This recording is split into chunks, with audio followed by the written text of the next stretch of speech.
The heart monitor's steady beep was the first sound I heard after 47 days in a coma. The second was my sister's voice, trembling with both relief and rage. "He took everything, Vanessa. While you were fighting for your life, Elliot emptied your accounts, sold your investments, and disappeared." What my husband couldn't know was that the neurosurgeon who saved my life had once been saved by my grandfather, and that connection would become the first step in a recovery journey far more complex than my physical rehabilitation.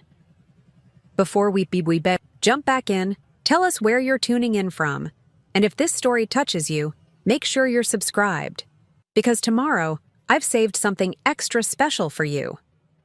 Consciousness returned in fragments, disconnected sensations gradually assembling into awareness. The antiseptic smell, the mechanical hum of medical equipment, the stiffness in limbs that hadn't moved in weeks. Before I could open my eyes, I felt the gentle pressure of someone holding my hand.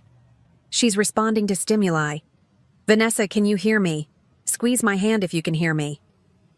The voice belonged to a stranger, but something in its calm authority compelled me to try. The command from my brain to my fingers felt like navigating a foreign landscape, the neural pathways unfamiliar, the effort monumental. But somehow, I managed the slightest pressure against the hand holding mine. "Good. That's excellent, Vanessa. I'm Dr. Kessler, your neurologist. You're at Mercy General Hospital. You've been unconscious for some time, but you're stable now." More voices entered the room, excited, emotional, familiar. My sister Renee's distinctive timbre cut through the others. "Is she really waking up? Vanessa!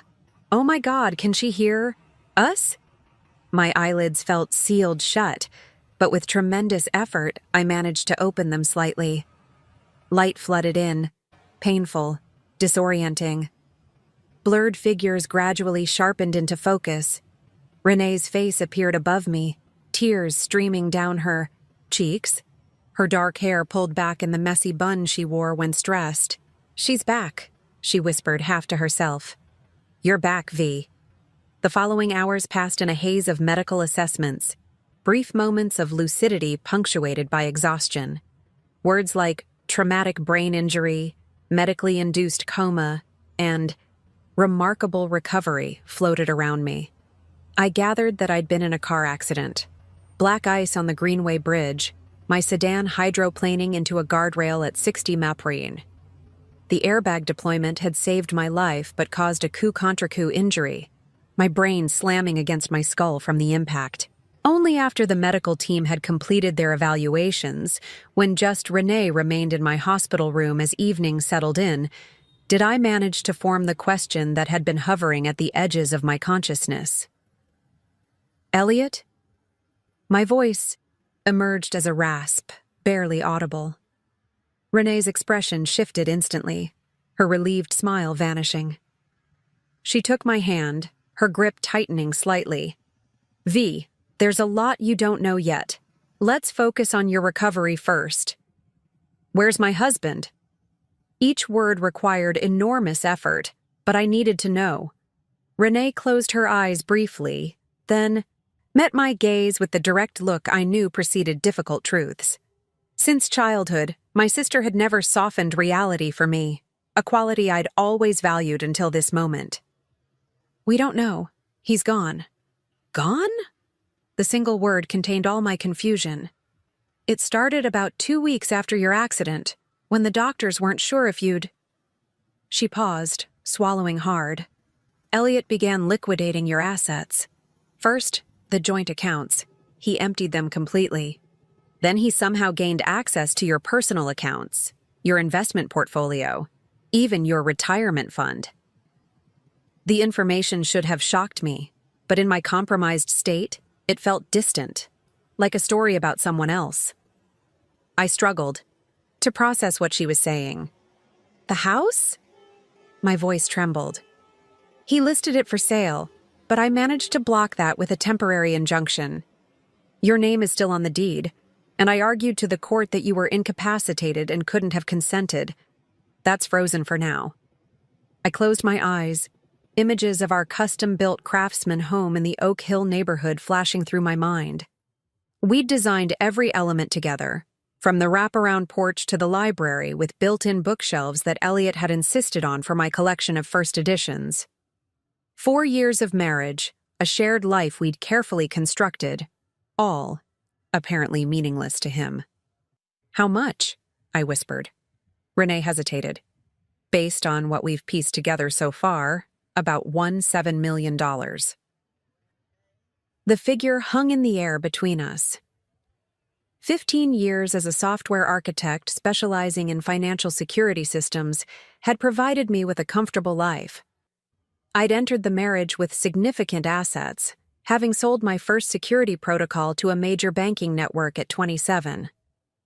Elliot, a landscape architect with a modestly successful firm, had contributed his talent to our beautiful home, but had never matched my financial success, a dynamic he'd claimed never bothered him. Why? The question emerged as barely more than a breath. "I wish I knew, V." He left no note, no explanation. "Just systematically dismantled your financial life and disappeared. The police have been investigating, but there's been no activity on his passport, no credit card trails. It's like he just vanished." I turned my face away, tears slipping silently down my cheeks. The betrayal was too enormous to comprehend fully in my weakened state. The man who had vowed to stand by me in sickness and health had instead seen my catastrophic injury as an opportunity for theft on a grand scale. While I lay unconscious, fighting for my life, Elliot had been calculating how to exploit my vulnerability for maximum gain. "There's something else you should know," Renee said, her voice gentler now. "About Dr. Kessler, your neurosurgeon." I turned back to her, questioning. She recognized our family name immediately. Apparently, grandfather Raymond saved her father's business during the financial crisis of 2008. Her dad owned that small manufacturing company in Westlake, Kessler Precision Parts. Grandfather extended them credit when all the banks had refused. She said she wouldn't be a doctor today if her family had lost everything back then. I vaguely recalled the story from family lore, one of many examples of our grandfather's business acumen tempered by genuine compassion. Raymond Caldwell had built Caldwell Financial Services from a single branch into a regional powerhouse, always maintaining that integrity was the only sustainable business model. "She's gone beyond standard care for UV, called in specialists, researched experimental treatments, monitored your case personally, despite having dozens of other patients. She told me she considered it repaying a generational debt." A tentative knock at the door interrupted us. Dr. Kessler herself entered, a woman perhaps a decade older than my 35 years, with intelligent eyes and a composed demeanor. "I heard voices and wanted to check in," she said, approaching my bedside. "How are you feeling, Vanessa?" "Like I've been hit by a truck," I managed, attempting a weak smile. "Understandable. Your body has been through significant trauma." She checked the monitors, made a note on my chart. "Your sister has told you about your husband?" I nodded slightly. "I want you to know that financial stress can impede recovery. The hospital administration has assured me that billing concerns should be the last thing on your mind right now." Her gaze met mine directly. "Your grandfather's reputation still carries significant weight in this community." A wave of emotion threatened to overwhelm me, gratitude colliding with humiliation. I'd built my career on helping others protect their financial assets, yet I'd somehow failed to protect my own. "Thank you," I whispered. Dr. Kessler nodded. "Rest now. Tomorrow we'll discuss your rehabilitation plan." She turned to leave, then paused at the door. "Ms. Caldwell, recovery is rarely linear, whether physical, emotional, or financial. But, in my experience, patients with your level of determination tend to defy expectations." After she departed, Renee squeezed my hand. "She's right, you know. You've always been the strongest person I know. This is just the beginning of your comeback, Story? I closed my eyes, exhaustion overtaking me. Through the fog of medication and trauma, one clear thought emerged. Elliot had believed he was stealing from a dying woman who would never pursue him. He had calculated that my injuries would either kill me or leave me permanently diminished, incapable of seeking justice. He had severely miscalculated. My grandfather had built a financial institution on the principles of integrity and accountability. I had inherited not just his name, but his resilience and determination. As I drifted back into sleep, a fragment of his favorite saying echoed in my mind. A Caldwell doesn't just survive adversity, we transform it into opportunity. The monitor continued its steady beep, each pulse a reminder. I was alive. And that fact alone meant Elliot's perfect. Crime had already failed. Part 2. The assessment. The first week of consciousness was a frustrating blur of limitations. My body, once strong and capable, now betrayed me at every turn. Simple movements required monumental effort. Words formed clearly in my mind, but emerged from my mouth garbled and slow. The neurological damage from the accident had left me with partial paralysis on my right side and intermittent aphasia, my brilliant technical mind trapped in a malfunctioning vessel. Small victories, Dr. Kessler reminded me during morning rounds. Yesterday, you couldn't lift your right arm past 30 degrees. Today, you managed 45. That's not insignificant. I wanted to snap back that 45 degrees wouldn't code software or rebuild my decimated life, but speaking required too much energy. Instead, I channeled my frustration into the exercises the physical therapist prescribed, repetitive movements designed to rebuild neural pathways and muscle memory. On my 8th day of consciousness, Renee arrived with a laptop and a determined expression. She set it up on the adjustable table that swung over my hospital bed. Time for a different kind of therapy, she announced, pulling up a chair beside me. Financial rehabilitation. I raised an eyebrow questioningly. The detective assigned to your case needs information only you can provide. Account numbers, passwords, security protocols, anything that might help trace Elliot's movements, or freeze remaining assets. She opened a document and positioned my left hand, thankfully still responsive, over the keyboard. Just type what you can remember. Take your time. Preparing and narrating this story took us a lot of time, so if you are enjoying it, subscribe. To our channel, it means a lot to us. Now back to the story. For the next hour, I painstakingly pecked out information with my functioning hand. Online banking credentials, investment portfolio access codes, the names of financial advisors and attorneys who might have records of transactions. Working through the digital architecture of my life provided an unexpected psychological benefit. Here, in the familiar landscape of data and systems, I felt competent again. Detective Morgan arrived that afternoon, a compact woman with prematurely gray hair and penetrating blue eyes that missed nothing. She pulled up a chair and got straight to the point. Based on the information you've provided, we've established a clearer timeline of your husband's activities, she began, opening a folder. 3 days after your accident, while you were still in critical condition, he began researching offshore banking options. 7 days after, he initiated the first transfer from your joint savings. $500,000 moved to a temporary holding account. By day 14, he had systematically accessed and drained most of your liquid assets. She laid out printouts of transaction records, each bearing Elliot's electronic signature. Seeing the evidence in black and white, the methodical dismantling of my financial life while I lay unconscious, sent a wave of nausea through me. The good news, Detective Morgan continued, is that we've frozen approximately $320,000 that He attempted to transfer to a bank in the Caymans. The transfer was flagged because it exceeded the reporting threshold. We're working with international authorities to trace the rest, but frankly, if he's converted the funds to cryptocurrency or certain other untraceable assets, recovery becomes significantly more challenging. What about Elliot himself? Renee asked, her hand protectively on my shoulder. Last confirmed sighting was at LaGuardia Airport 18 days ago. He purchased a ticket to Toronto with cash, but we can't verify he actually boarded. No passport. Activity recorded. Detective Morgan's expression softened slightly as she turned back to me. Ms. Caldwell, I need to ask something difficult.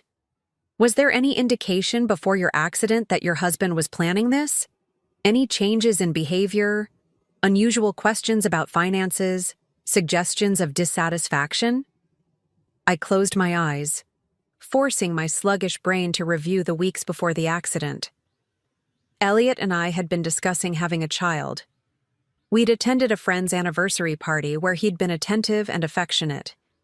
He'd seemed excited about a major landscaping project for the city's new corporate park. No, I managed to articulate clearly. Everything normal. Detective Morgan nodded, making a note. That's consistent with premeditated financial fraud rather than a crime of opportunity. The level of planning suggests he may have been preparing for some time, waiting for the right circumstance. The implication hung in the air. Had Elliot been hoping for, perhaps even waiting for, a situation that would leave me incapacitated? The thought was too horrific to contemplate. We'll continue the investigation, Detective Morgan assured me, gathering her materials. In the meantime, I recommend working with a forensic accountant to document everything. Your sister mentioned insurance policies. Those should be reviewed immediately. Some may have provisions that could help with your current expenses. After she left, Renee sat beside me, her expression uncharacteristically hesitant. There's something else we need to discuss, she said. The house mortgage. I frowned in confusion. There was no mortgage. We'd purchased the land outright with my savings, and I'd paid for the construction in installments.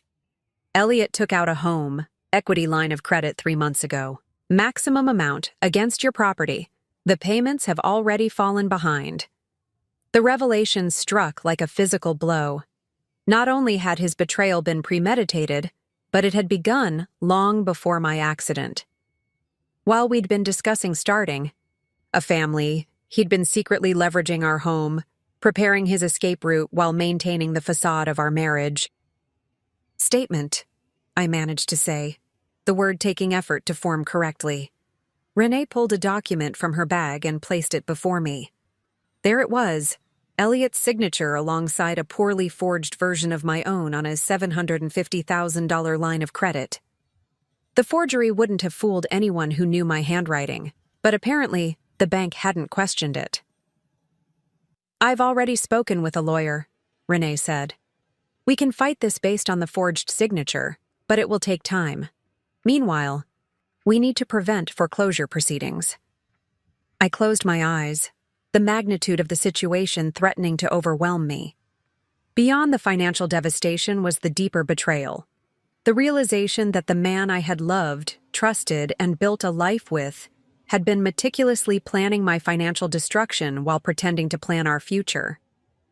Every kiss, every conversation about our dreams, every moment of apparent intimacy had been a calculated lie.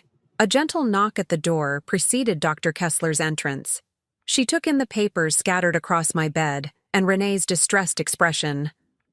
Financial assessment day, I see, she said, her tone matter-of-fact rather than pitying.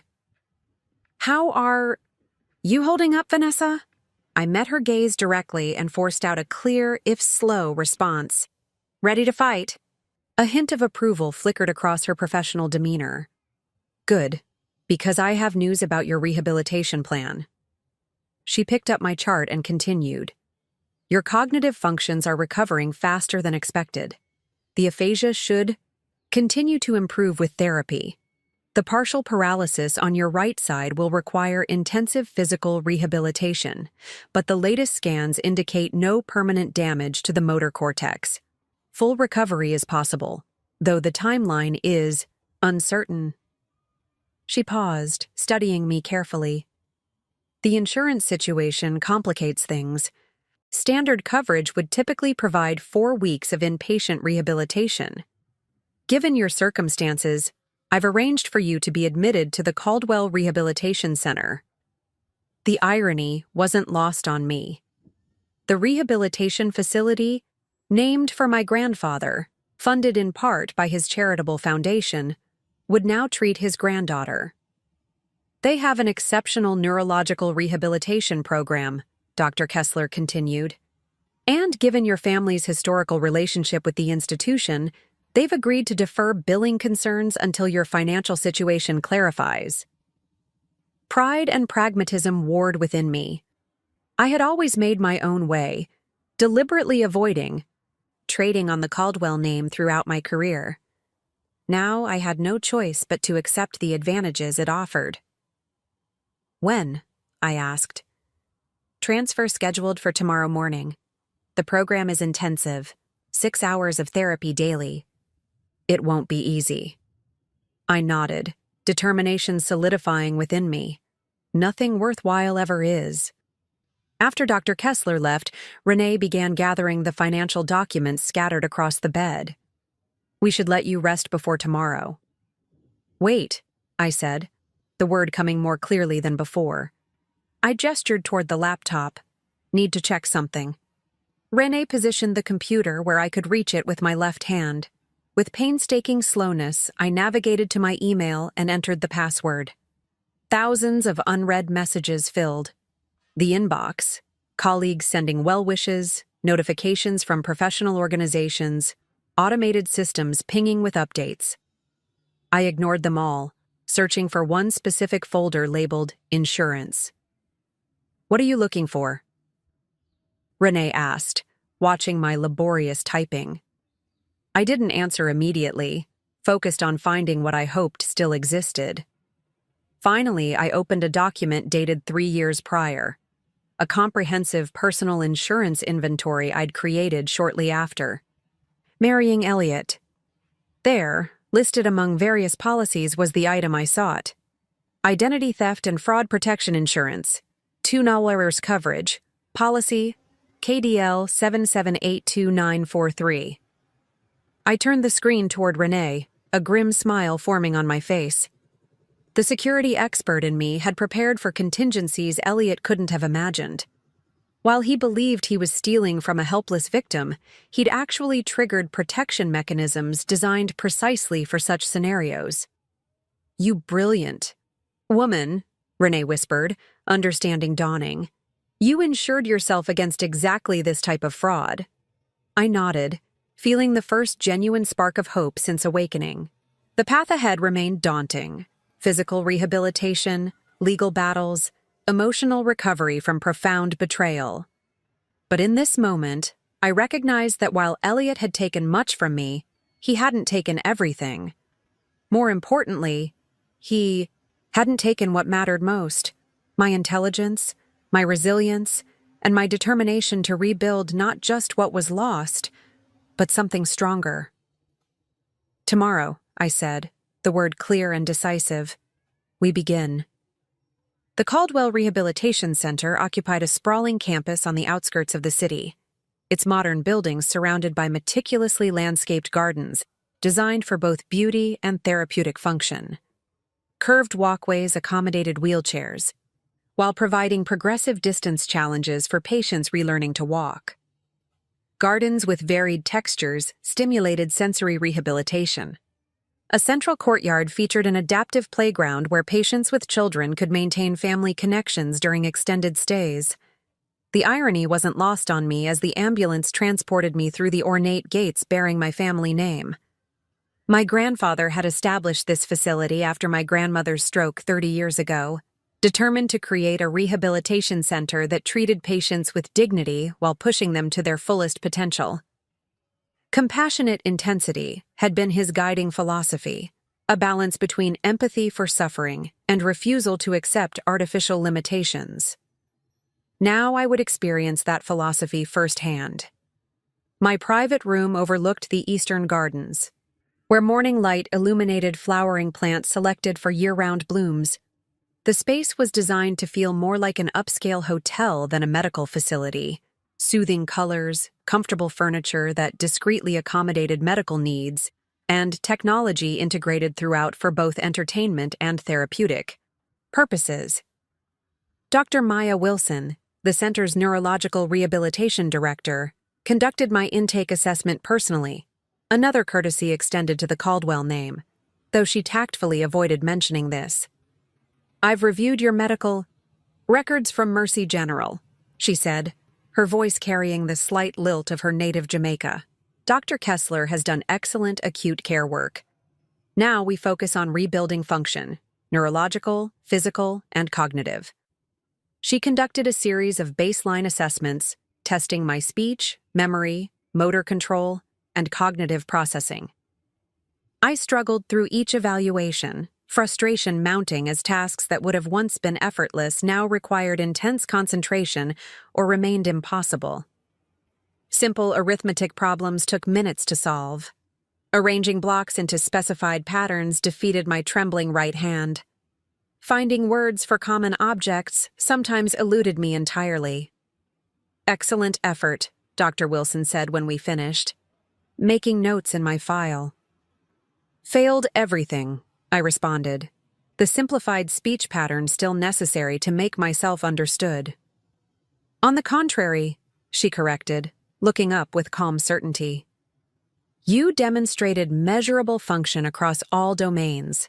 The neural pathways exist. They simply need reconditioning and, in some cases, rerouting. The brain is remarkably plastic, Vanessa. Given your age, overall health, and the nature of your injuries, I'm setting ambitious recovery goals." She outlined a rigorous schedule beginning at 7 a.m. the following day. Physical therapy, occupational therapy, speech therapy, cognitive rehabilitation, and neuropsychological counseling.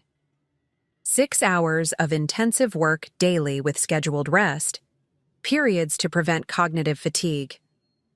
"The program is deliberately challenging," she explained. "We want to stimulate neuroplasticity, creating new neural pathways to bypass damaged areas. Comfort is the enemy of progress in neurological rehabilitation." I nodded, determination crystallizing within me. "Ready." Dr. Wilson studied me thoughtfully. "There's one more thing we should discuss. I understand you're dealing with significant personal challenges beyond your physical recovery." My expression must have revealed my reluctance to discuss Elliot's betrayal, as she continued without waiting for my response. "I mention this not out of curiosity, but medical necessity. Psychological stress impedes neurological recovery.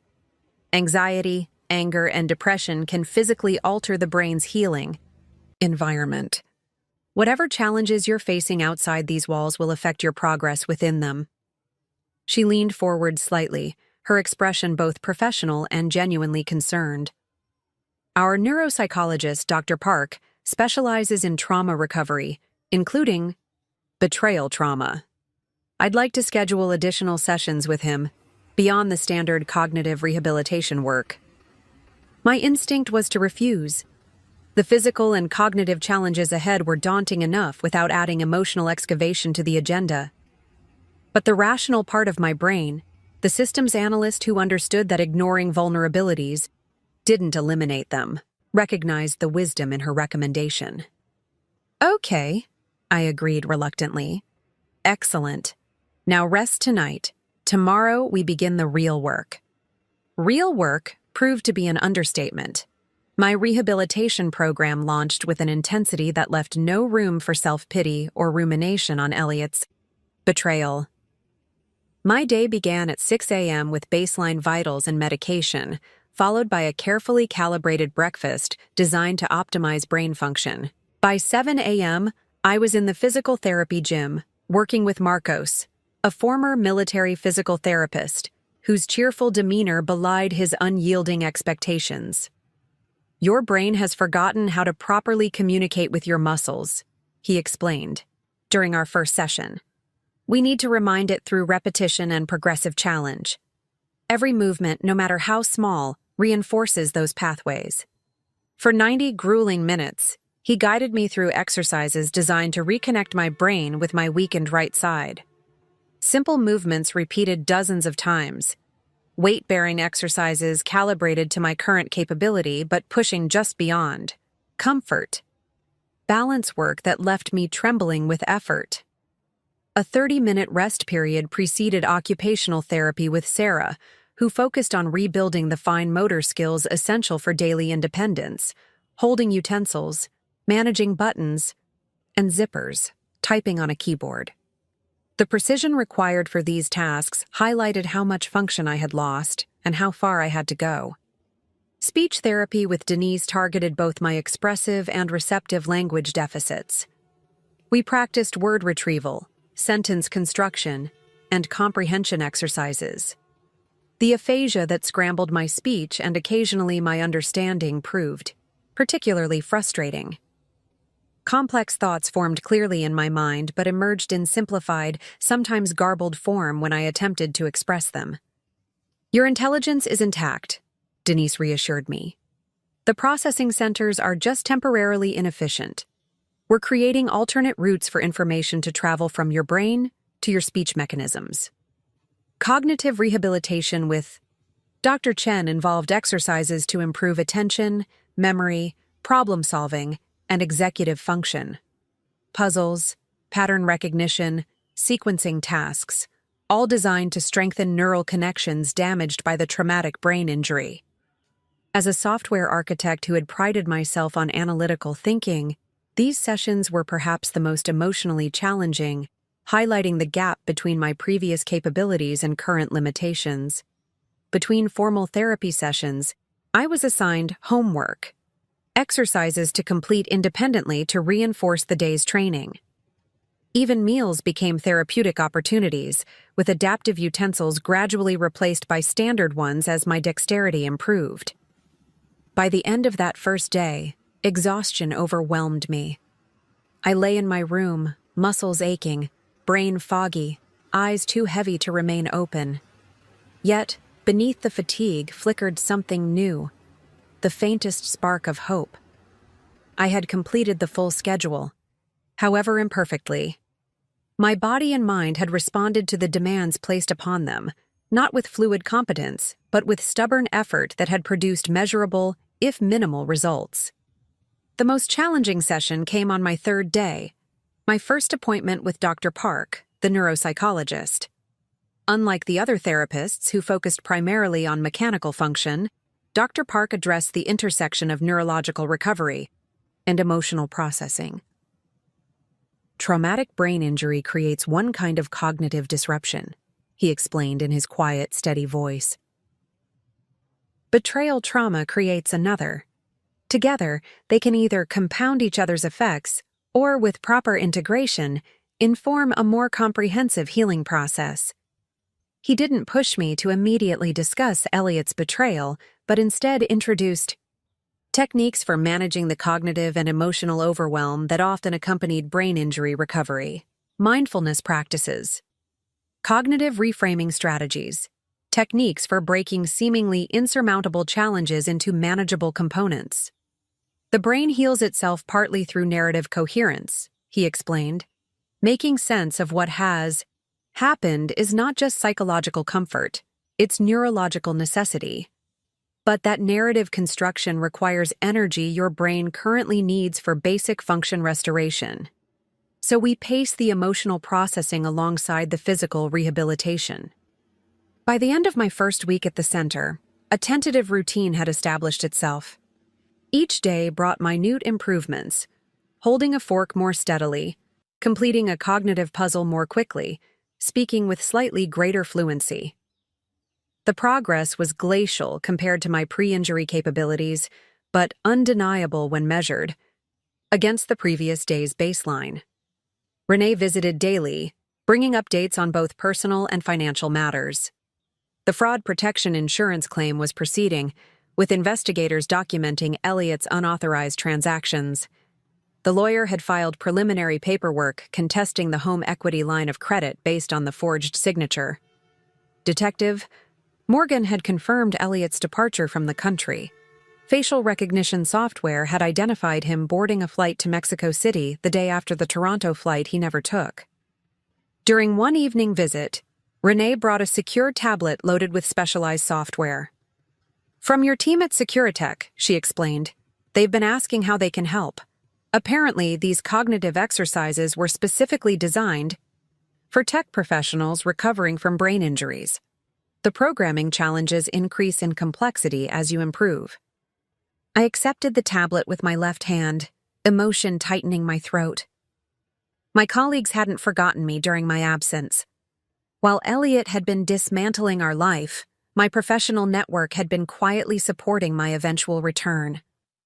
That night, after completing my assigned exercises, I opened the tablet and began working through the first programming challenge, a simple algorithm that would have taken me seconds to solve before the accident. Now it required intense concentration, my left hand awkwardly tapping the screen, my brain struggling to maintain focus on the logical steps required.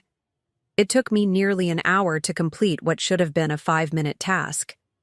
But when the EE system validated my solution with a simple challenge completed successfully, something shifted within me. The analyst, the problem solver, the creator still existed beneath the damaged neural pathways and weakened muscles. The essence of who I was remained intact. I closed my eyes, exhaustion and cautious hope mingling as sleep approached. The path ahead remained daunting: physical rehabilitation, financial reconstruction, emotional recovery from profound betrayal. But for the first time since awakening from the coma, I felt the stirring of my true self beneath the fog of injury. The woman who had never backed down from a challenge, who found solutions where others saw only problems, who transformed setbacks into stepping stones. Elliot had calculated that the accident would either kill me or leave me too diminished to pursue him. His fundamental miscalculation was in underestimating the person he had lived alongside for 4 years. He had seen only what he wanted to see: a successful woman whose assets could fund his disappearance. He had failed to recognize the resilience, determination, and strategic thinking that had built those assets in the first place. His mistake. My opportunity. 3 weeks into my rehabilitation program, Dr. Wilson scheduled my first comprehensive progress assessment. The evaluation would measure improvements across all domains: physical, cognitive, and linguistic, establishing new baselines and potentially adjusting my treatment protocols. Though she assured me this was standard procedure, I recognized it as a crucial milestone. Insurance coverage, treatment intensity, and recovery projections would all be influenced by these results. The night before, sleep eluded me. I lay awake cataloging my improvements, which seemed simultaneously significant and insufficient. My right hand could now grasp objects reliably, though fine motor control remained compromised. My speech had improved from fragmented words to simple sentences, though complex articulations still sometimes defeated me. Cognitive processing had accelerated, but nowhere near my pre-injury capabilities. Would it be enough? The question circled my mind relentlessly. Morning arrived with the same structured routine that had governed my days since admission. Breakfast, medications, vital signs. The assessment would begin at 9 o'clock, scheduled to last most of the day with rest periods built in to prevent cognitive fatigue from skewing results. Dr. Wilson conducted the evaluation personally, joined by my therapy team. They recorded baseline measurements, documented progress, and established new benchmarks with clinical detachment. I performed each task with fierce concentration, stacking blocks with my right hand, repeating increasingly complex sentences, solving sequencing puzzles, demonstrating balanced walking with minimal support. By afternoon, exhaustion threatened to undermine my performance. During a scheduled break, I sat in a quiet courtyard, eyes closed, gathering remaining reserves of energy for the final evaluation components. The sound of approaching footsteps interrupted my rest. pushing yourself to the limit as usual. I opened my eyes to find Dr. Kessler standing before me, white coat exchanged for casual attire, suggesting this wasn't an official visit. Progress assessment, I explained, my speech deliberate but clearer than during our last interaction. She nodded, taking the seat beside me. Dr. Wilson has kept me updated on your case.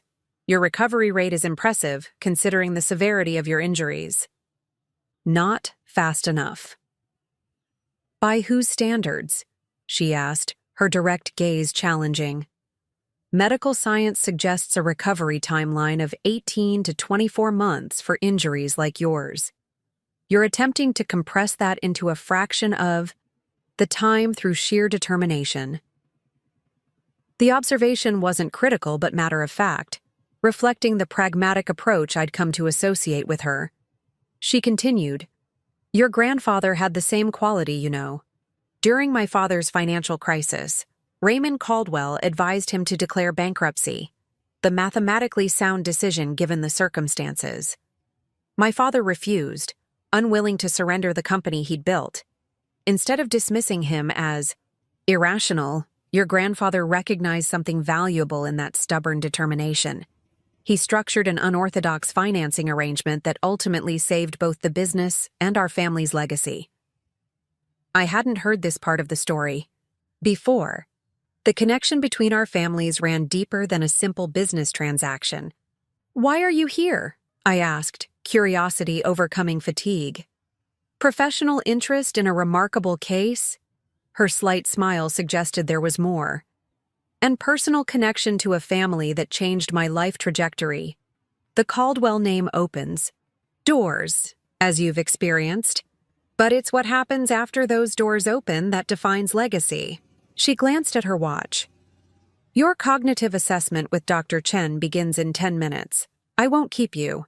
I just wanted to see your progress firsthand. As she stood to leave, I found myself asking, Doctor, honestly?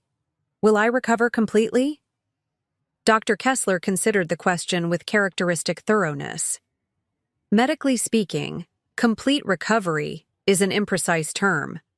Will you regain substantial function? Almost certainly, based on your progress thus far. Will you be exactly as you were before? Unlikely. Brain injuries transform neural architectures permanently. Before disappointment could fully form, she continued. However, transformation isn't necessarily diminishment. Some traumatic brain injury survivors develop new capabilities as their brains establish alternative pathways, heightened pattern recognition, unusual problem-solving approaches, even creative capacities previously dormant. The brain adapting to injury can unlock potentials that might otherwise have remained unutilized. Her perspective shifted something in my understanding. I had been striving to return to my pre-injury self, measuring success by how closely I approximated my former capabilities. But what if the goal wasn't restoration, but evolution? Think of it as a forced system upgrade, Dr. Kessler said, professional. Detachment softening slightly. Painful, disruptive, and initially less efficient, but potentially more innovative in its restructured form. With that reframing lingering in my mind, I completed the final assessment components with Dr. Chen. The results, compiled and presented the following morning, confirmed measurable improvement across all domains. Physical function in my right side had improved by 37%. Speech fluency showed 42% improvement. Cognitive processing speeds had increased by 28% since admission. Exceptional progress, Dr. Wilson concluded, reviewing the data with my therapy team. I'm recommending continued inpatient rehabilitation with incremental increases in program intensity. The validation should have brought unmitigated satisfaction. Instead, I found myself contemplating Dr. Kessler's words about transformation versus restoration. My focus shifted from what had been lost to what might be emerging. Neural adaptations and compensatory strategies that represented not just recovery but evolution. That afternoon, during occupational therapy with Sarah, we tackled a task that had consistently defeated me, using my right hand to manipulate small objects. Previous attempts had resulted in frustration as my fingers refused to coordinate with sufficient precision. "Let's try something different today," Sarah suggested, noting my preoccupation. "Instead of forcing your right hand to work as it did before, let's explore how it works now. What movements come naturally? What compensatory patterns has your brain developed?" The shift in approach yielded immediate insights. Certain directional movements remained fluid, while others caused neural confusion. By adapting my approach to leverage the functional pathways rather than forcing the damaged ones, I completed tasks that had previously seemed impossible. "That's it," Sarah encouraged as I successfully threaded a needle using a modified grip. "You're not relearning old patterns. You're creating new ones based on your current neural architecture." This principle, working with my transformed brain rather than against it, became my new approach across all therapy domains. In physical therapy, Marcos helped me identify movement patterns that circumvented neural blockages rather than repeatedly failing at conventional approaches. In speech therapy, Denise introduced alternative word-finding strategies that compensated for damaged linguistic pathways. The results were transformative. Progress accelerated not because my brain had suddenly healed faster, but because I had stopped fighting its new configuration and started collaborating with it. This shift in perspective extended beyond rehabilitation to the broader challenges I faced. During my next session with Dr. Park, I found myself articulating this new understanding. "Not trying to be who I was," I explained, my speech still measured, but increasingly fluent. "Building who I am becoming." He nodded, understanding the significance of this perspective shift. That principle applies equally to trauma recovery, both neurological and emotional. The person who emerges from significant trauma isn't the same person who entered it. Fighting to reclaim an identity that no longer exists consumes energy better devoted to developing the identity now emerging. "Elliot," I said, broaching the subject of my husband's betrayal more directly than I had in previous sessions. "Trying to understand why." "That's natural," Dr. Park acknowledged. "Humans seek narrative coherence, especially around betrayal. We believe understanding the why will somehow mitigate the pain or prevent future harm. Won't it? Sometimes. But often the pursuit of why becomes a trap, an endless loop of examination that prevents forward movement. Some betrayals defy satisfying explanation because they emerge from the betrayer's internal landscape, not from anything the betrayed person did or failed to do." His words resonated with something I'd been slowly recognizing. Elliot's actions reflected his character and choices, not my worth or judgment. The financial systems analyst in me had been seeking the vulnerability in our relationship that he had exploited, the failure point I should have identified and secured. But perhaps there was no system failure on my part to analyze, just human duplicity I couldn't have reasonably anticipated. This realization released something within me, not forgiveness for Elliot, but forgiveness for myself. The constant background process of reviewing our relationship for missed clues and warning signs could finally terminate, freeing cognitive resources for more productive functions. That evening, I opened the specialized tablet from my colleagues at Securitech and attempted a programming challenge significantly more complex than any I'd tried since the accident. Rather than approaching it as my pre-injury self would have, with linear logic and established methodologies, I allowed my transformed brain to engage with the problem on its own terms.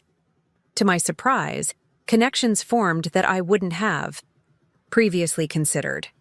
My thinking was less conventional but more innovative. The solution I eventually constructed was functionally elegant, though structurally unusual, reflecting the reorganized neural architecture Dr. Kessler had described. The system validated my solution with the standard "challenge completed successfully" message, but added something new. Novel approach detected. Efficiency rating, superior to standard solution. I stared at the screen, a profound realization dawning. My transformed brain hadn't just compensated for damaged pathways, it had established new connections that offered advantages my previous neural architecture might never have developed. The forced system upgrade had created capabilities that exceeded some aspects of my previous functioning, even while other capabilities remained diminished. When Renee visited the following day, she immediately noticed a difference in my demeanor. "Something's changed," she observed. "You seem more present." I nodded, formulating my response carefully to convey the complexity of my realization. Stopped trying to recover my old self, starting to discover my new self. Her expression reflected both understanding and relief. That's the sister I know, always adapting to circumstances rather than wishing they were different. She updated me on the financial investigation, partial success in tracing Elliot's movements through Mexico to Argentina, where the trail currently ended. The fraud insurance claim had been approved in principle, though the payout timeline remained uncertain. The legal challenge to the forged equity line was proceeding favorably, with handwriting experts confirming the signature discrepancies. "There's something else," she added, hesitation evident in her tone. "Your team at Securitech reached out again. The security protocol you designed before the accident, the one for detecting internal financial system breaches, is being implemented by 3 major banking networks. They need your consultation on some integration issues. They understand your condition, but hoped you might review the documentation and provide input at whatever level you're currently capable of." The opportunity represented more than professional engagement. It was acknowledgement that I still had value to contribute, even in my transformed state. My colleagues weren't waiting for me to return to normal, but were finding ways to incorporate my current capabilities into meaningful work. "Send the documentation," I said, a decision crystallizing. Ready to engage. That night, I stood at the window of my rehabilitation center room, watching moonlight illuminate the gardens my grandfather had commissioned 3 decades earlier. The path ahead remained challenging: continued physical rehabilitation, financial reconstruction, adaptation to my transformed cognitive functioning. But for the first time, I wasn't merely recovering from something that had happened to me. I was actively creating who I would become. Elliot had believed he was leaving behind a diminished woman who would never pursue him. In reality, he had inadvertently catalyzed the emergence of someone stronger, more innovative, and infinitely more determined than the woman he thought he knew. 6 weeks into my rehabilitation program, Dr. Wilson proposed a significant modification to my treatment plan. The formal assessment conducted the previous week had confirmed continued progress across all domains, though the rate of improvement had begun to plateau in certain areas. "This is expected," she explained during our progress review meeting. "Early rehabilitation often shows dramatic gains as the brain's natural healing processes align with therapeutic interventions. As recovery continues, improvements become more incremental, requiring greater effort for smaller advancements." I nodded, having already noticed this pattern in my daily therapy sessions. Tasks that had shown rapid improvement initially: basic motor control, simple speech patterns, foundational. Cognitive processes, now advanced more gradually despite consistent effort. "I'm recommending a transition to partial outpatient status," Dr. Wilson continued. "You would remain resident at the center 4 nights weekly but spend 3 days at home, continuing therapy on a modified schedule while reintegrating into your normal environment. This controlled exposure helps the brain apply recovered functions to real-world contexts rather than just clinical settings." The recommendation triggered both anticipation and apprehension. Home represented independence but also confrontation. With the physical space Elliot and I had shared, the beautiful house designed to our specifications, now tainted by his betrayal and burdened by the fraudulent equity line he had taken against it. "The property situation," I began. my speech now flowing in complete though simplified sentences. "Has been considered," Dr. Wilson assured me. "Your rehabilitation coordinator has been in contact with your legal team. The house remains accessible to you, though I understand there are ongoing financial complications." Renee, who had joined the meeting at my request, provided additional context. "The court granted our emergency petition to suspend payments on the fraudulent equity line while the case proceeds. Combined with the first installment from the fraud insurance claim, we've been able to address the immediate financial pressures. The house is secure for now." I processed this information, weighing practical considerations against psychological readiness. Returning to the space Elliot and I had shared would undoubtedly trigger emotional responses. Yet continuing recovery required confronting these realities rather than avoiding them indefinitely. "When?" I asked. "We could begin this weekend," Dr. Wilson suggested. "Friday through Sunday at home, returning Sunday evening. Your regular therapists would provide detailed exercises to continue during your time away, and we'd schedule remote check-ins to monitor your progress." The plan was methodically structured, as I had come to expect from the Caldwell Rehabilitation Center. Challenging but not overwhelming, pushing boundaries while maintaining necessary support. It represented not just physical reintegration, but psychological advancement.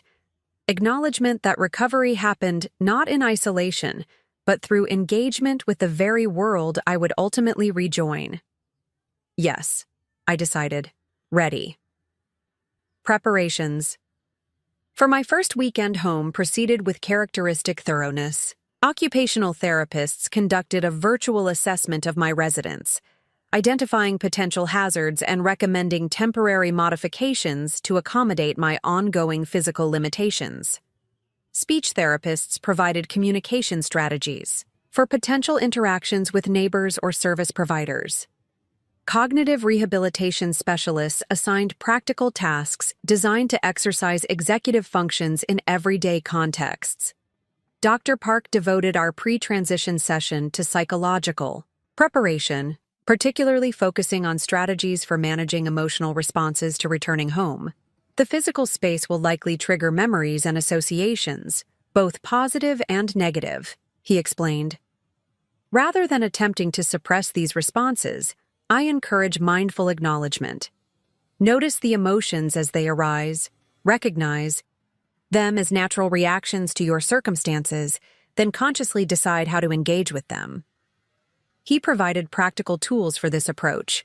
Breathing techniques to activate the parasympathetic nervous system when emotions intensified, grounding exercises to remain present when memories threaten to overwhelm, cognitive reframing strategies to challenge unhelpful thought patterns. Remember, emotional reactions themselves aren't problematic, he emphasized. It's becoming entangled in them that diverts energy from recovery.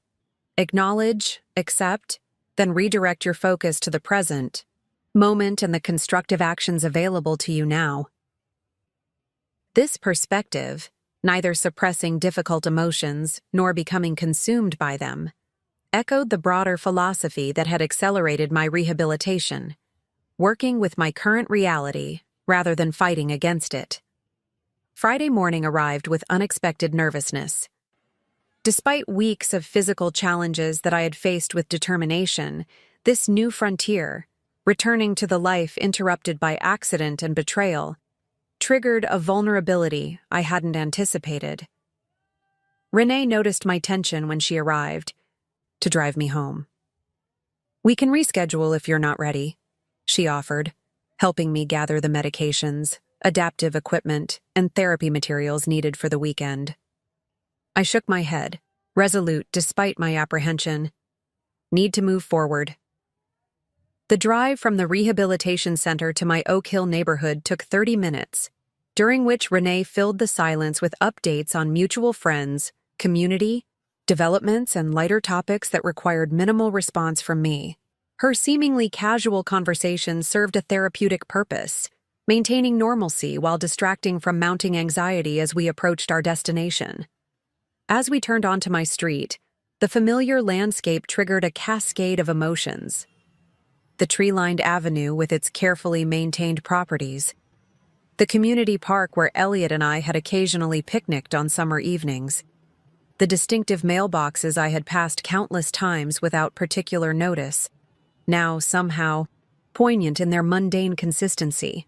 When our Craftsman home came into view, the emotional impact intensified. The house remained exactly as I remembered.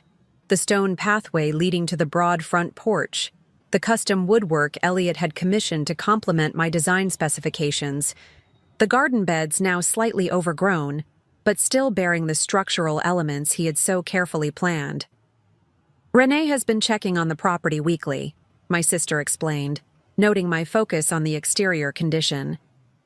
The landscaping service was canceled, presumably by Elliot before he left, but she's arranged for basic maintenance. I nodded, absorbing both the information and the sight of my home with complex emotions. This place represented both the life I had lost and the foundation from which I would rebuild.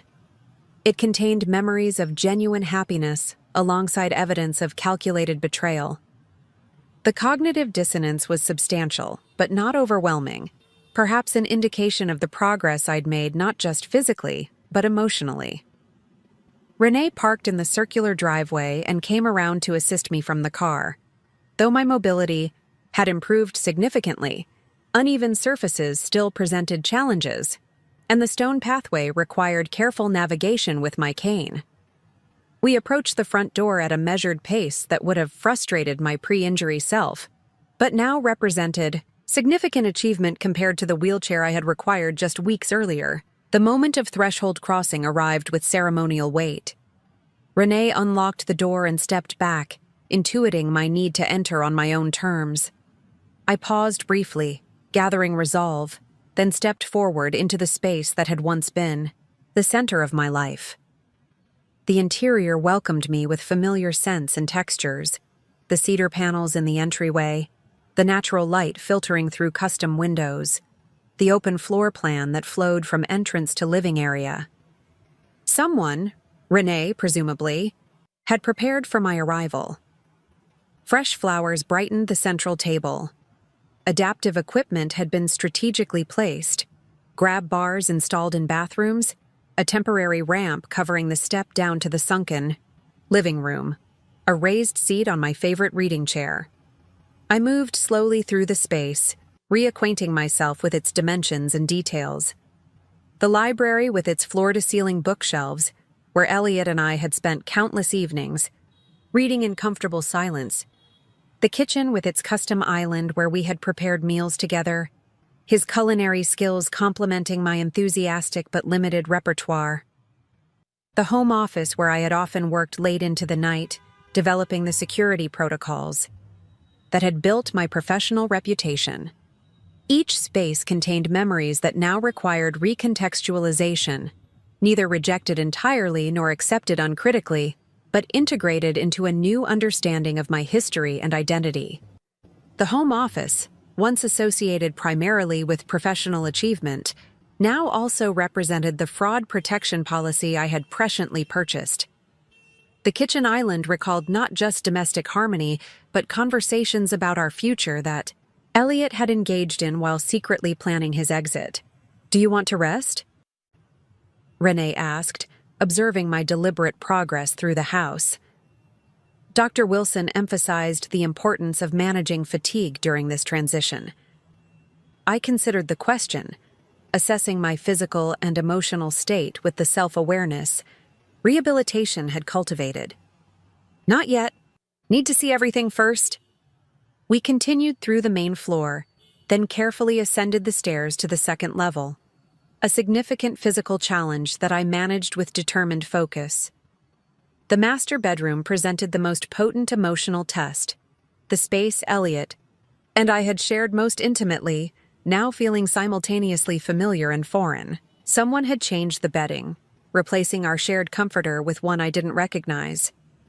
Elliot's possessions had been removed from the dresser tops and bedside table, though I noted his closet door remained closed, its contents presumably untouched since his departure. These thoughtful adjustments allowed me to reclaim the space without immediate confrontation with his personal effects. "I hope it's okay," Renee said, watching my reaction carefully. I thought it might be easier if some of the more obvious reminders were temporarily relocated. His things are boxed in the guest room closet if you need access for any reason. The consideration touched me deeply. My sister understanding without instruction that I needed neither Elliot's possessions prominently displayed nor permanently disposed of without my consent. This balanced approach perfectly mirrored my internal process, acknowledging the reality of what had occurred while retaining agency over how to proceed. "Perfect," I assured her, moving to the window that overlooked the backyard garden. From this vantage point, I could see the outdoor space Elliot had designed with particular care: the terraced beds, the small meditation pond, the stone pathways, connecting functional areas with aesthetic intent. His professional expertise was evident in every element, a reminder that his talent had been genuine, even if his character had not. As I observed the garden, a realization crystallized. This property, like my recovering brain, required neither abandonment nor unchanged preservation. It could be transformed, elements retained or modified according to new purposes rather than old associations. The garden's structure provided foundation for new plantings. The house's architecture offered framework for new meanings. "I've been thinking," I said, turning to Renee with new certainty in my voice, "about redesigning some spaces, making this house truly mine." She smiled, relief evident in her expression. "I was hoping you'd consider that option rather than selling. This location is perfect for your continued rehabilitation, close to medical facilities but in a peaceful setting." "Not just practical," I explained, my speech becoming more fluid as excitement engaged neural pathways that difficulty sometimes inhibited. "Symbolic reclamation. Taking what he tried to steal and transforming it into something stronger." That evening, after completing my prescribed therapeutic exercises and sharing a quiet dinner with Renee, I sat in the library surrounded by books that had shaped my thinking over decades. The familiar space felt different now, not diminished by Elliot's betrayal but expanded by new perspective. The betrayal that had nearly destroyed me had also, paradoxically, created opportunity for reconstruction according to my authentic design rather than compromised collaboration. As darkness settled outside and soft lighting illuminated the room's warm wooden surfaces, I opened my laptop, not to check financial updates or legal proceedings, but to begin sketching preliminary ideas for transforming the house. The creative process engaged both analytical and intuitive thinking, exercising neural pathways in ways formal rehabilitation couldn't replicate. By Sunday evening, when I returned to the rehabilitation center as scheduled, I carried not just completed therapy assignments, but renewed purpose. The weekend had confirmed what weeks of rehabilitation had suggested. Recovery wasn't about returning to who I had been before the accident and betrayal, but about integrating those experiences into who I was becoming. Dr. Wilson noted the change immediately during our Monday assessment. "Your energy is different," she observed. "More focused, more integrated." I nodded, finding words flowing more readily than before. The transition helped, seeing my home as it is now, not as it was. Then, understanding what needs to change and what can remain. She made notes in my file, nodding thoughtfully. That's exactly the perspective we hope these transitions foster. Recovery happens not in isolation, but through meaningful engagement with your actual life circumstances. As we reviewed my weekend progress and adjusted therapy protocols accordingly, I recognized that true rehabilitation extended far beyond physical recovery or cognitive restoration. It encompassed the integration of experience into identity, transforming trauma from something that had happened to me into something that informed who I chose to become. Elliot had calculated that his betrayal would diminish me permanently. Instead, it had catalyzed an integration of capabilities and perspectives that my previous life had never demanded.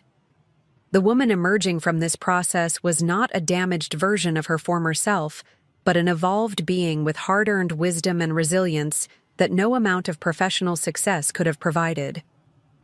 The path ahead remained challenging, with physical rehabilitation, financial reconstruction, and emotional processing still requiring substantial energy and time. But the fundamental question had shifted from, will I recover what was lost, to, what will I create from what remains? The answer was beginning to take shape, not just in improving physical capabilities or recovering financial assets, but in the integrated self emerging from the integration of past and present, loss and potential, challenge and response. 10. Weeks after awakening from my coma, I sat in the downtown offices of Marshfield & Associates, surrounded by financial and legal experts assembled to assess the full scope of Elliott's fraud and develop a comprehensive recovery strategy. The conference room projected affluent competence, gleaming mahogany table, ergonomic chairs, discrete technology integrated throughout the space. The wall of windows offered a commanding view of the financial district where I had once moved, with confident familiarity. My rehabilitation had progressed to a mixed inpatient-outpatient schedule, allowing me to attend crucial meetings like this one while maintaining the structured therapy program. Physical evidence of my ongoing recovery remained visible. The cane I still used for stability, the slight asymmetry in my facial expressions, the measured cadence of my speech.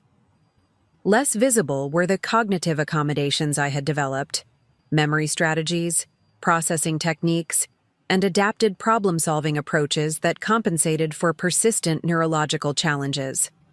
Victoria Marshfield, the forensic accountant, leading the investigation into Elliott's financial maneuvers, commanded attention at the head of the table.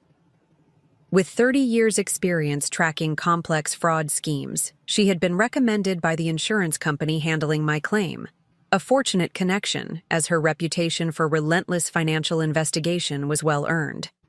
"Let's begin with the comprehensive assessment," she said, distributing digital tablets rather than paper reports. "I've organized findings into 4 categories: confirmed losses, potential recoverable assets, ongoing financial vulnerabilities, and recommended protective actions."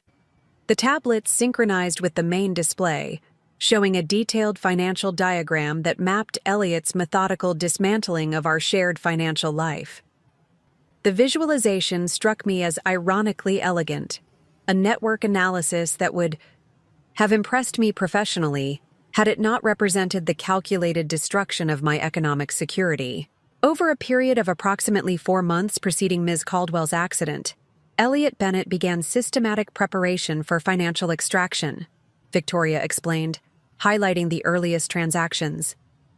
These initial moves were subtle, adjusting account permissions, establishing new banking relationships, creating digital access pathways that wouldn't trigger standard security protocols.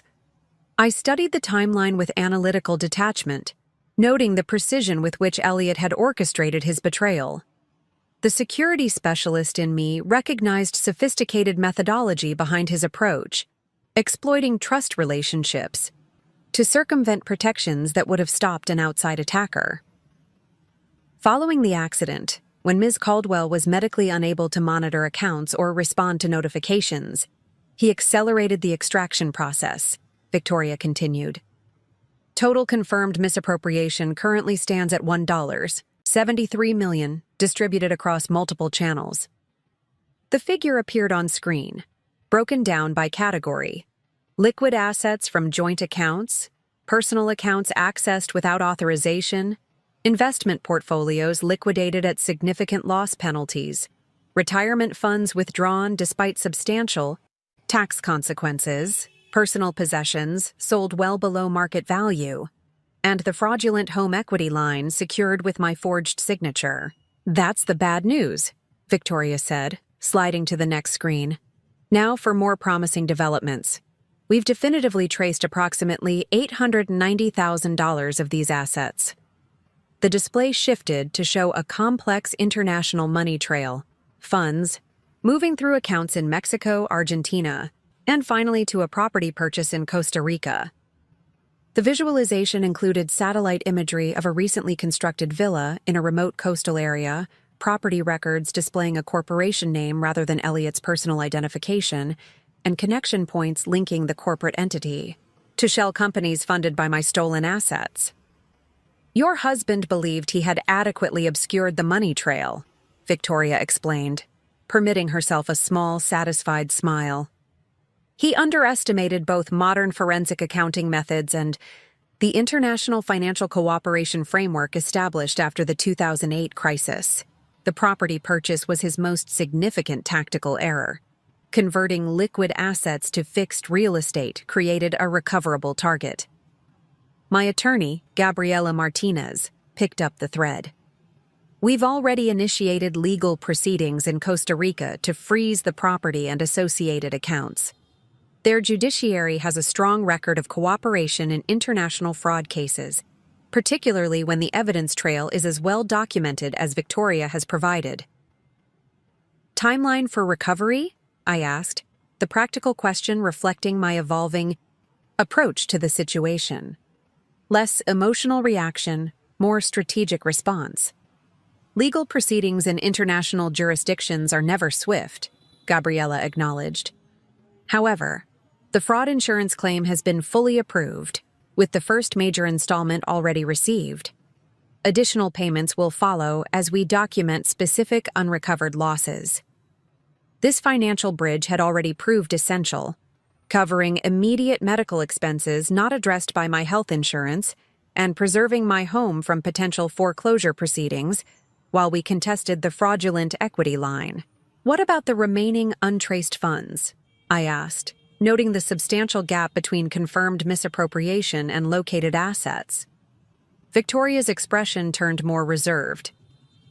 Approximately $840,000 remains unaccounted for. We've identified cryptocurrency transactions that likely represent a portion of these funds, but the anonymizing nature of those transfers creates significant tracing challenges. I nodded, having expected this outcome. As a security professional, I understood the limitations of even sophisticated financial tracking when faced with properly executed cryptocurrency conversions. Some portion of my stolen assets would likely remain permanently beyond recovery, a reality I had begun to accept. Now to address ongoing vulnerabilities, Victoria continued. Elliot's intimate knowledge of your financial structure, personal, identifying information and security question answers creates persistent exposure. We need comprehensive identity protection measures beyond standard approaches.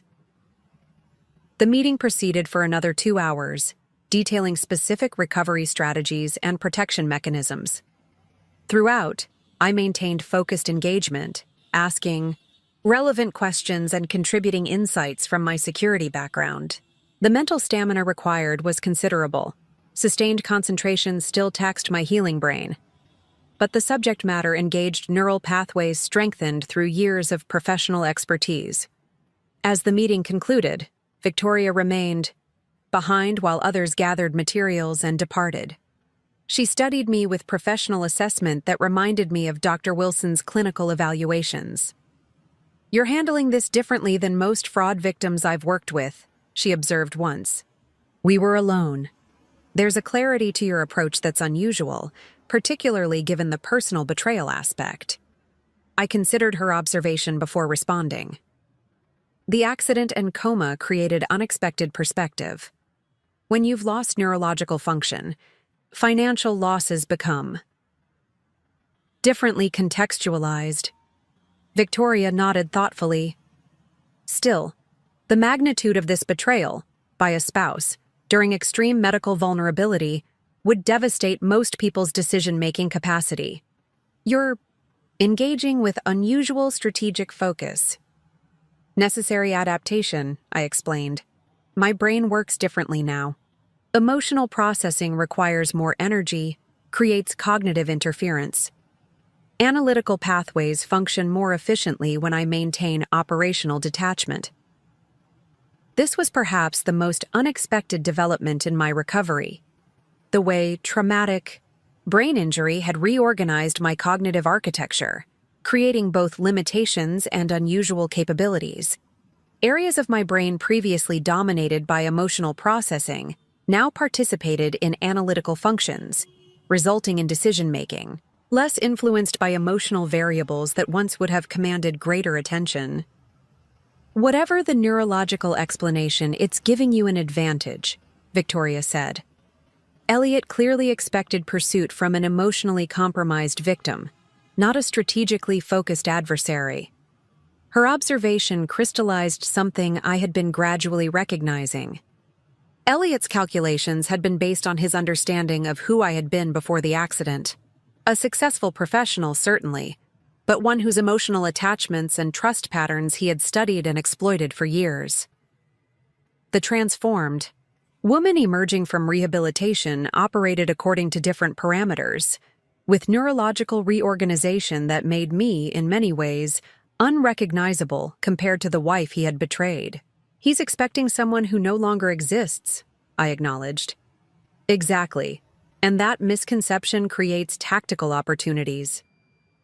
Victoria gathered her materials, her expression suggesting professional appreciation. Ms. Caldwell, I've tracked financial fraudsters for 3 decades. The most satisfying cases aren't necessarily those with complete asset recovery. They're the ones where survivors transform devastating losses into unexpected strength. I believe your case will fall into that category. After she departed, I remained in the conference room, reviewing the financial diagrams still displayed on the main screen. The visualization of Elliot's betrayal, transactions flowing like tributaries into the river of his escape, stood as mathematical confirmation of what my heart had already absorbed. The man I had married had never truly existed. The Elliot I had loved had been a carefully constructed persona designed to access my resources, maintained until circumstances allowed complete extraction. This clarity brought not renewed pain, but crystallized resolve. The task before me wasn't merely financial recovery, but comprehensive reconstruction of resources, yes, but more fundamentally of trust structures, decision frameworks, and relationship architectures. The neurological reorganization following my traumatic brain injury offered unique advantages for this reconstruction, allowing me to analyze previous vulnerabilities with unusual detachment while designing new systems with innovative cognitive approaches. As I gathered my materials and prepared to meet Renee, who would drive me back to the rehabilitation center, my phone alerted me to an incoming email from Securitech, my former employer. The message was brief but significant. The security protocol I had been remotely consulting on had been successfully implemented across 3 major banking networks, with preliminary data showing a 64% increase in detection of insider financial threats, the exact type of fraud Elliot had perpetrated. The timing seemed almost orchestrated, confirmation that my professional insights remained valuable, arriving precisely as I confronted the personal financial devastation caused by the type of threat my work had been designed to prevent. The irony might have been bitter had I not already begun recognizing these apparent contradictions as integration opportunities rather than cognitive dissonance. By the time Renee arrived, I had reached a decision that had been forming gradually over the preceding weeks. As we drove from downtown toward the rehabilitation center, I articulated it with newfound clarity. I want to establish a foundation, I said, the words flowing more smoothly than they had in previous weeks. Evidence of ongoing neural reconnection, focused on preventing and addressing spouse-based financial fraud, particularly targeting victims with medical vulnerabilities. Renee glanced at me briefly before returning her attention to the road. That's remarkably specific. Addressing a documented vulnerability gap, I continued. Existing fraud protection systems focus predominantly on external threats or institutional insider risks. Intimate relationship exploitation receives insufficient preventative attention and inadequate recovery support. The concept had crystallized during the financial assessment meeting, recognition that my particular experience represented a pattern vulnerability rather than merely individual misfortune. The security architect in me couldn't identify such a systemic gap without immediately conceptualizing solutions. The fraud insurance settlement will eventually provide significant capital, I continued, beyond what I need for personal recovery. Using those funds to establish protective systems for others creates appropriate symmetry. Renee was silent for a moment, absorbing the magnitude of what I was proposing. Not just personal recovery, but systemic response, transforming individual victimization into collective protection. You're talking about creating financial security, protocols specifically for protecting vulnerable spouses? She finally asked, grasping the technical essence of my vision. Initially, yes. Eventually expanding to medical directives, legal protections, integrated monitoring systems. The ideas flowed with increasing fluency as neural pathways engaged around this conceptual framework. Using my specific experience as architectural foundation for generalized protection infrastructure. Converting trauma to transformation, Renee said softly, echoing phrases she had heard during family sessions with Dr. Park. Not just for yourself, but potentially thousands of others. I nodded, feeling the rightness of this direction settle into place, not erasing what Elliot had done but creating from it something he could never have anticipated or prevented. His betrayal, intended to diminish me permanently, would instead catalyze systems designed to protect others from similar exploitation. There's something else, I added as we approached the rehabilitation center. I want to resume modified work at Securitech. The banking protocol implementation demonstrates I can contribute effectively even during ongoing recovery. Renee pulled into the circular drive of the center, putting the car in park but making no move to exit. Are you sure that's manageable with your rehabilitation schedule? Dr. Wilson emphasized the importance of not overextending yourself. Already discussed with the therapy team, I assured her. Cognitive engagement with familiar professional challenges accelerates neural reconnection, creates purpose-driven stimulation different from clinical exercises. This wasn't impulsive decision-making, but conclusion from observed patterns over recent weeks. My most significant cognitive improvements had occurred when engaging with security problems from Securitech, the familiar yet challenging nature of the work activating neural pathways more effectively than generic rehabilitation exercises alone. If the medical team approves, I support it completely, Renee said, her expression reflecting both concern and respect for my determination. Just promise you'll be honest about your limitations and adjust accordingly. I nodded agreement as we exited the car, my movements more fluid than they had been even 2 weeks prior.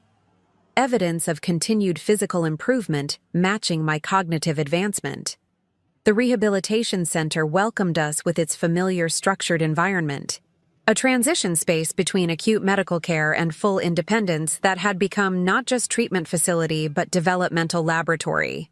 That evening, after completing prescribed therapy exercises, I opened my laptop and began drafting preliminary concepts for what would eventually become the Caldwell Protection Initiative, architectural frameworks for integrated financial, legal, and medical safeguards designed specifically to prevent exploitation of vulnerable individuals by intimate partners.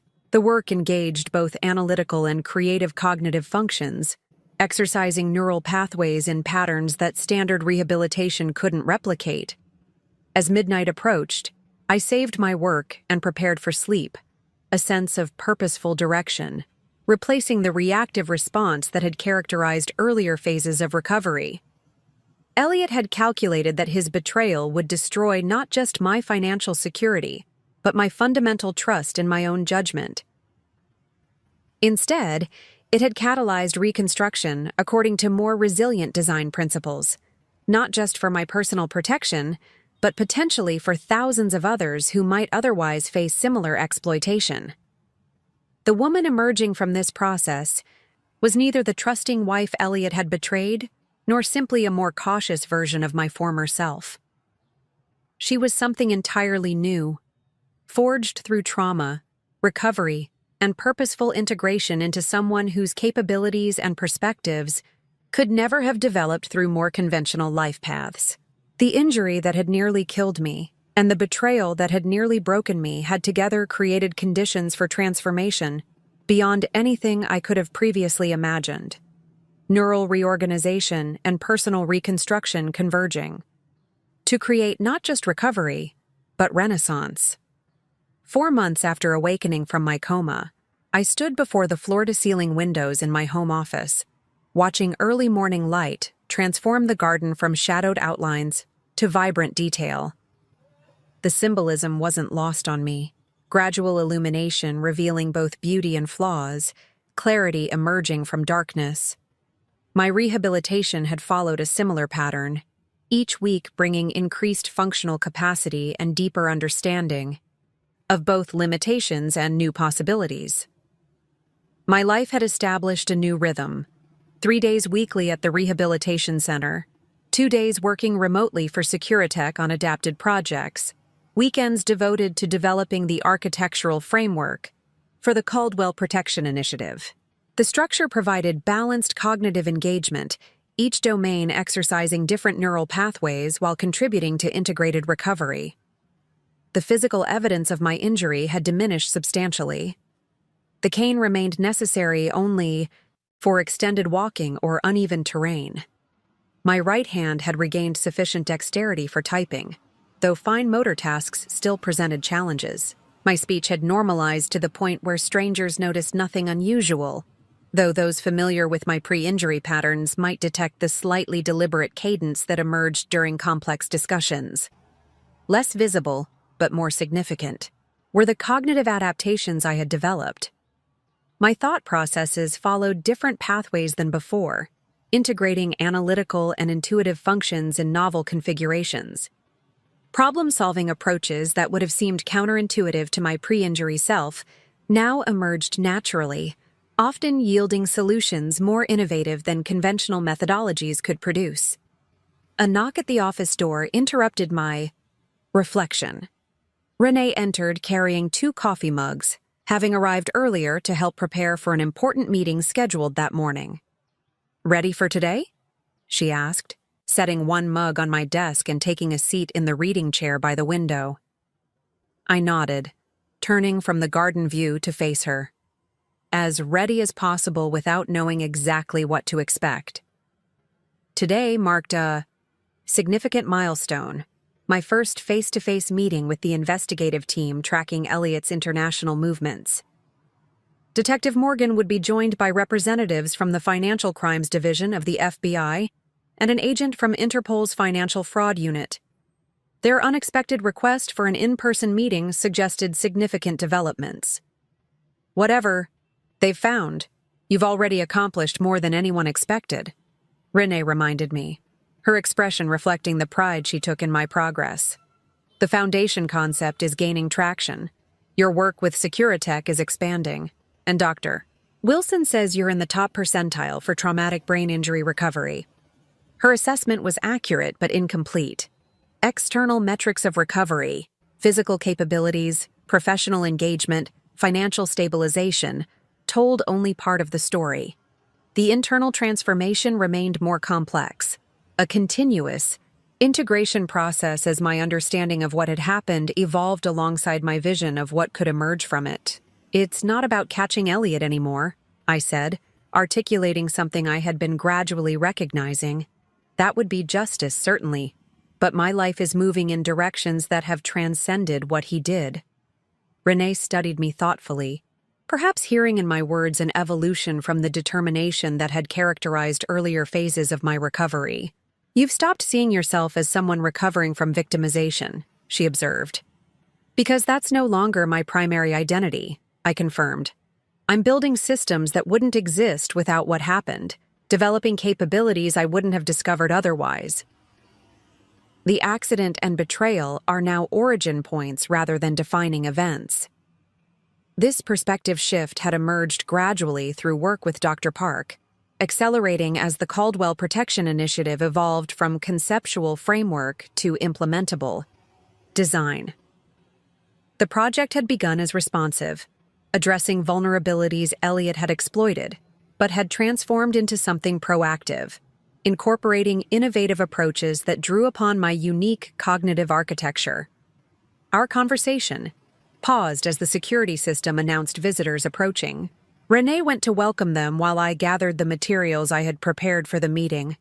Documentation of Elliot's financial maneuvers, records of recovery efforts to date, and questions about international jurisdiction issues that remained unresolved. Detective Morgan entered first, her professional demeanor tempered by the rapport we had established over months of collaboration. She was followed by Agent Keller from the FBI, a precise man whose crisp appearance matched his analytical approach to financial crimes, and Agent Rousseau from Interpol, whose French accent and elegant bearing contrasted with her reputation for relentless pursuit of international fraudsters. Ms. Caldwell, Detective Morgan began once introductions were complete, and everyone was seated in the living room. Thank you for accommodating this meeting. We have developments that warranted in-person discussion rather than standard updates. Agent Keller opened a secure tablet, authorizing access with biometric verification. 3 days ago, our international monitoring system identified your husband in Sevilla, Spain. Facial recognition software flagged him at a regional bank, operating under the name Eduardo Martinez, with apparently legitimate Spanish identification documents. The image appeared on the tablet, Elliot in designer glasses and tailored European clothing, his hair darkened and styled differently than I had ever seen during our marriage. Despite these cosmetic changes, his identity was unmistakable. Something in his expression struck me immediately, a confidence that bordered on arrogance, the demeanor of a man who believed himself beyond accountability. We've confirmed the eye. Spanish identification documents are sophisticated forgeries, Agent Rousseau added. His operational patterns suggest professional assistance in establishing this new identity, likely secured with portions of the unaccounted funds from your accounts. I studied the image with analytical detachment, noting details that others might miss. The watch, I said, zooming in on his wrist. Limited edition Patek Philippe. Anniversary gift from me 2 years ago, valued at approximately $60,000. He's either unusually careless or deliberately provocative in continuing to wear it. Agent Rousseau's eyebrows raised slightly at this observation. You have an excellent eye for detail, Ms. Caldwell. The watch was indeed one element that helped confirm identification beyond facial recognition. As for whether it's carelessness or provocation, in my experience, such men often retain trophy items that symbolize their perceived victories, despite the security risk. The assessment aligned with Dr. Park's insights about psychological patterns in cases of intimate betrayal. Elliot keeping the watch suggested he viewed it not as my gift, but as deserved tribute, a token of status he believed rightfully his regardless of how it was acquired. What's the next step? I asked, redirecting focus to actionable information rather than psychological analysis. That's partly why we're here, Agent Keller said. Spanish authorities are prepared to detain him based on the international warrants we've secured. However, the timing presents both opportunity and challenge. Our intelligence suggests he's planning to move again soon, possibly to a jurisdiction with less cooperative extradition relationships. We have a narrow window, Detective Morgan explained. Approximately 72 hours to coordinate international response before we potentially lose track of him again. I processed this information with the integrated cognitive approach that had become my new normal. Analytical assessment of practical implications alongside intuitive recognition of broader patterns. You need unequivocal confirmation that I want to proceed with prosecution, I concluded, understanding the subtext. Despite potential complexities of international jurisdictions, extended legal proceedings, and personal exposure during trial processes. Agent Rousseau nodded, her direct gaze appreciative of my straightforward grasp of the situation. Precisely. These cases sometimes falter when victims reconsider the personal costs of pursuing justice through international criminal proceedings. We need your informed decision before allocating significant multinational resources. The question was reasonable. 4 months had passed since Elliot's betrayal had been discovered. My financial situation had stabilized through insurance settlements and recovery of some assets. My professional work had resumed in modified capacity. My rehabilitation continued to show promising results. Some in my position might choose to focus exclusively on forward progress, rather than pursuing complex international justice with uncertain outcomes. I considered the options with careful deliberation, weighing practical considerations against broader implications. The decision crystallized not from emotional need for retribution, but from integrated understanding of systemic responsibility. I want to proceed, I said with calm certainty. Not primarily for personal justice, though that remains relevant. Elliot's actions represent a pattern of predatory behavior that likely began before me and would continue to others if not interrupted. The resources required for international prosecution are justified by the protective function for potential future victims. My response seemed to satisfy the investigators, confirming their assessment of my priorities and determination. They proceeded to outline the operational plan for coordinating with Spanish authorities, the legal procedures that would follow apprehension, and the potential timeline for extradition and prosecution.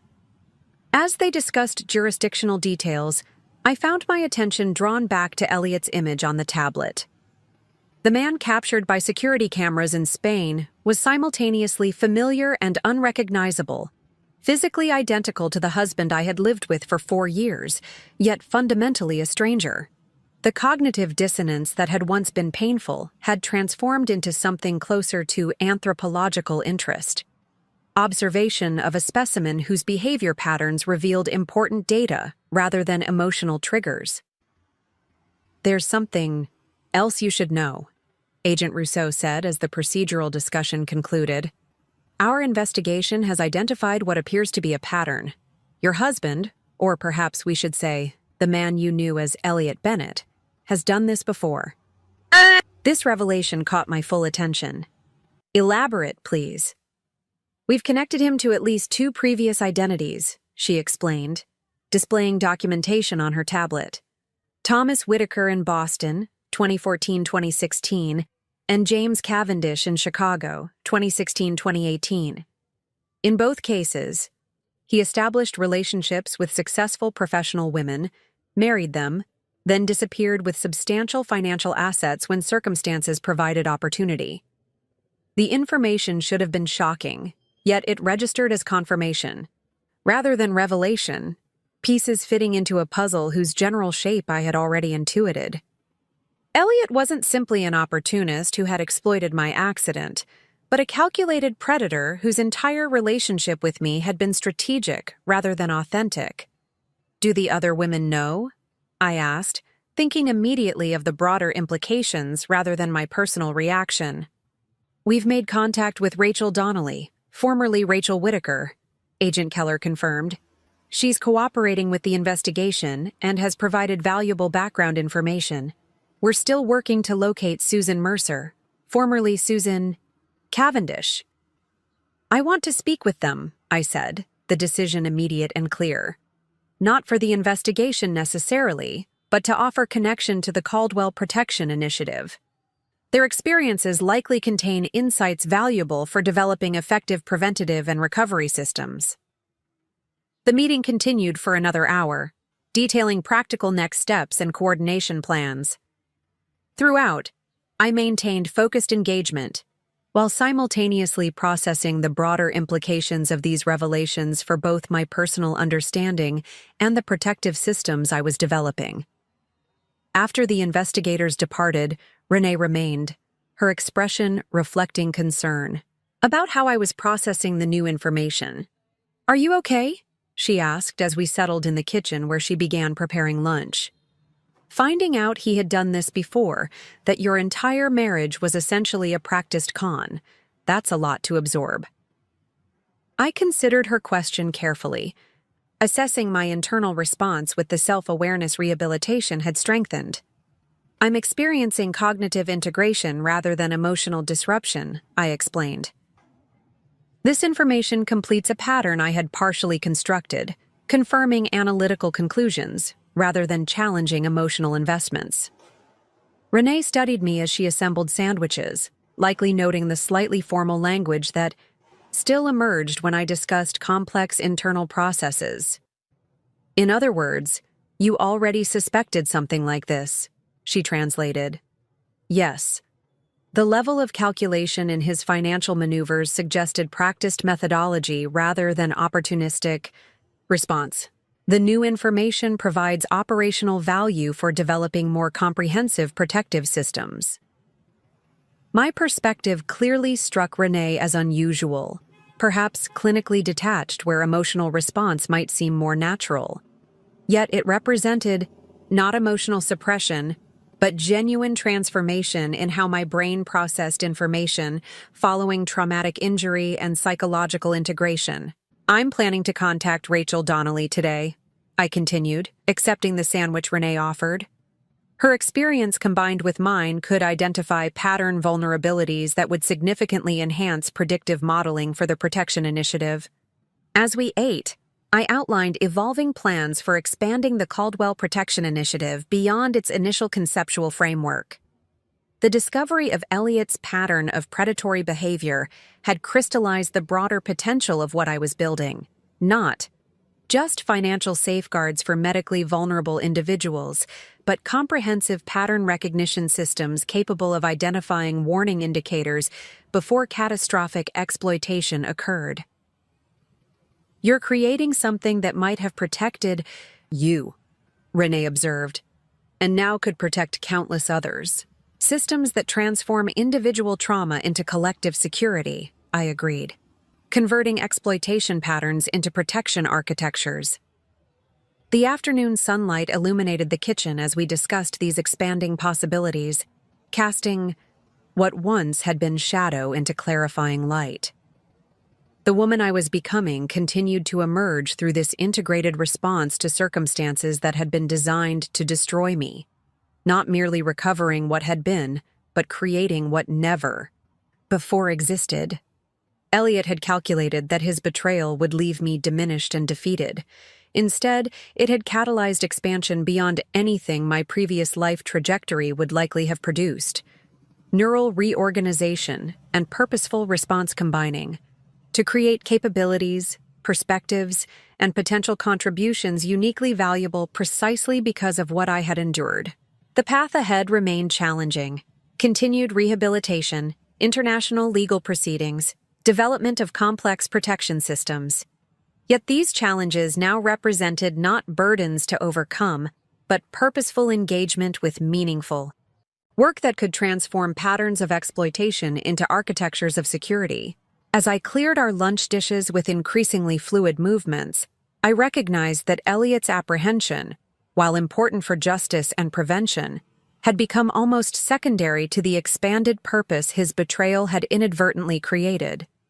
The woman he had targeted for exploitation was creating systems that would make such predation increasingly difficult for others like him, transforming individual vulnerability into collective strength through the very capabilities his actions had forced into development. The recognition brought not satisfaction but clarity, understanding that trauma's greatest power lies not in what it takes, but in what it ultimately makes possible for those who transform, rather than merely survive it. Up next, you've got 2 more standout stories right on your screen. If this one hit the mark, you won't want to pass these up. Just click and check them out, and don't forget to subscribe and turn on the notification bell so you don't miss any upload from us.